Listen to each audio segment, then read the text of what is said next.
Warahmatullahi wabarakatuh. Pagi anak-anakku, berjumpa kembali bersama saya Ibu Isnur Hayati pada pelajaran IPA kali ini yang berjudul tentang perkembangbiakan tumbuhan. Perkembangbiakan pada tumbuhan dapat terjadi secara vegetatif maupun secara generatif. Perkembangbiakan generatif itu melibatkan dari sel kelamin jantan dan sel kelamin betina yang bergabung membentuk zigot. Sebelum terjadi, ini diawali dengan proses penyerbukan. Zigot akan tumbuh dan berkembang menjadi individu yang baru, dan ini hanya terjadi pada tumbuhan berbiji yang alat perkembangbiakannya terdapat pada bunga. Macam-macam bunga, yang pertama adalah bunga lengkap, kemudian yang kedua adalah bunga tidak lengkap, kemudian yang ketiga adalah bunga sempurna, kemudian yang keempat adalah bunga jantan, dan yang kelima adalah bunga betina. Nah, selanjutnya kita pelajari bagian-bagian bunga. Bagian bunga yang pertama di sini yang warnanya kuning, yaitu adalah mahkota. Dia sebagai perhiasan bunga sehingga akan menarik hewan yang akan membantu proses penyerbukan. Kemudian yang hijau besar di atas ini dia adalah putih sebagai alat kelamin betina. Nah, kemudian yang ini adalah benang sari ya sebagai alat kelamin jantan. Kemudian ada kelopak sebagai pelindung bunga ketika bunga masih kuncup, dan yang di bawah ini adalah tangkai bunga. Selanjutnya penyerbukan adalah jatuhnya benang sari di kepala putih. Penyerbukan ini terdiri dari 4, yaitu penyerbukan sendiri, penyerbukan tetangga, dan penyerbukan silang, serta penyerbukan bastar. Macam-macam penyerbukan. Yang pertama adalah penyerbukan sendiri, di mana putik dan benang sari berasal dari bunga yang sama. Kemudian penyerbukan yang kedua adalah penyerbukan tetangga. Benang sari dan putik berasal dari bunga yang berbeda tetapi masih dalam satu pohon. Penyerbukan yang ketiga, penyerbukan silang, di mana serbuk sari dan putik berasal dari bunga yang pohonnya lain tetapi masih sejenis. Sedangkan penyerbukan bastar itu serbuk sari dan putiknya berasal dari pohon lain yang berbeda jenis. Penyerbukan bisa terjadi dengan bantuan angin, contohnya pohon padi, jagung, dan gandum. Kemudian juga bisa dibantu oleh air, contohnya pohon idrila. Yang ketiga, penyerbukan yang dibantu oleh hewan, diantaranya hewan yang membantunya berupa serangga, lebah, kupu-kupu, kemudian ada burung penghisap madu yaitu kolibri, dan juga bisa dibantu oleh kelelawar. Kemudian penyerbukan juga bisa dibantu oleh manusia, contohnya pohon salak. Berikut ini adalah contoh-contoh yang membantu penyerbukan. Di situ ada gambar kupu-kupu, ada gambar burung kolibri, ada gambar kelelawar, dan juga ada manusia. Ciri bunga yang penyerbukannya dibantu oleh serangga, dia memiliki warna mahkota yang mencolok, kemudian memiliki nektar, memiliki bau yang khas. Kemudian yang dibantu oleh angin, dia memiliki serbuk sari yang banyak dan juga ringan. Kemudian tangkai bunganya panjang, mahkotanya kecil, dan putiknya menjulur keluar. Perkembangbiakan secara vegetatif adalah perkembangbiakan tanpa melalui proses fertilisasi, tetapi berasal dari potongan bagian tubuh tumbuhan yang selanjutnya tumbuh menjadi individu yang baru. Nah, di sini perkembangbiakan vegetatif ada 2, ada perkembangbiakan vegetatif alami dan ada perkembangbiakan vegetatif buatan. Perkembangbiakan vegetatif alami contohnya adalah tunas adventif, umbi lapis, geragi, dan rizoma.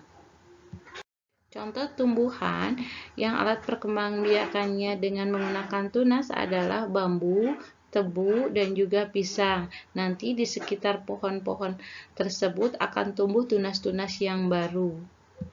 Tunas adventif itu adalah tunas yang tumbuh pada bagian tepi daun, maka akan tumbuh akar. Contohnya adalah tumbuhan cocor bebek.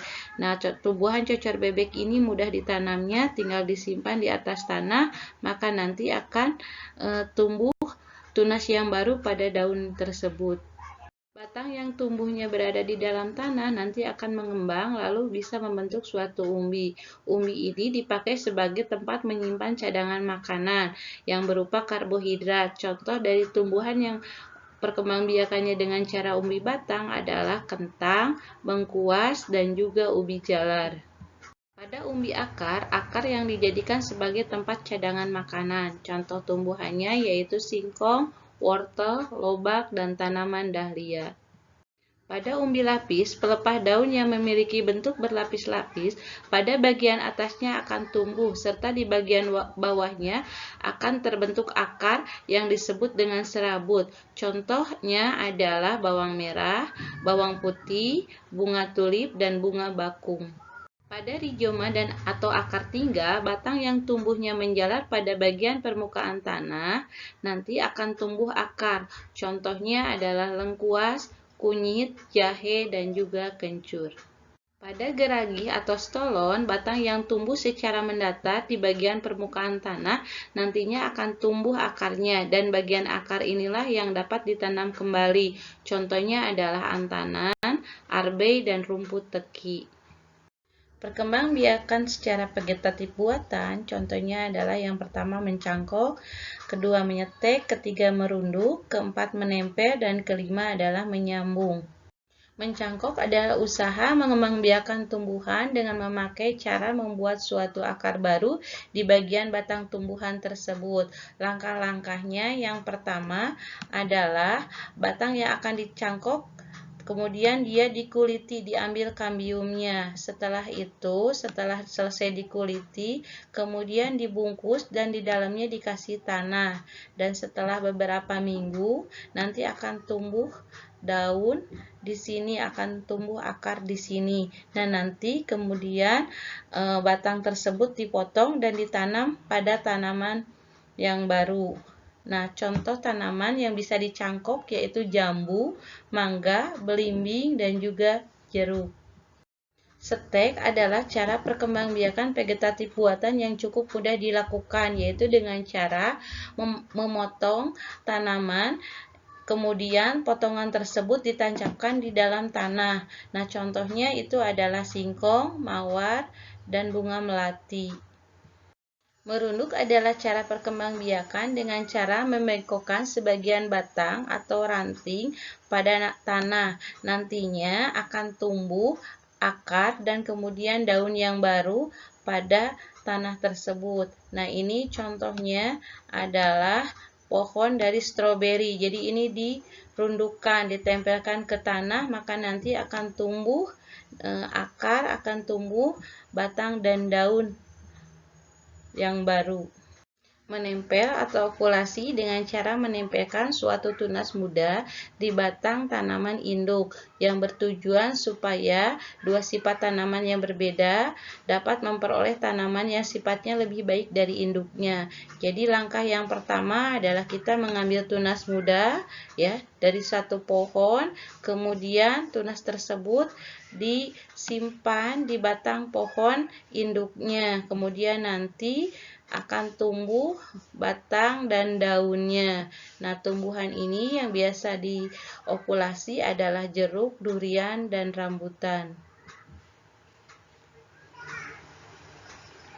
Menyambung atau kopulasi yaitu perkembangbiakan dengan menggabungkan batang bawah dengan batang atas dari suatu tanaman yang berbeda, sehingga nanti akan memperoleh tanaman yang baru yang lebih kokoh dan kualitasnya bagus. Contohnya adalah menggabungkan pohon tomat dengan pohon takokak. Sekian dan terima kasih. Sampai jumpa pada pertemuan selanjutnya. Wassalamualaikum warahmatullahi wabarakatuh.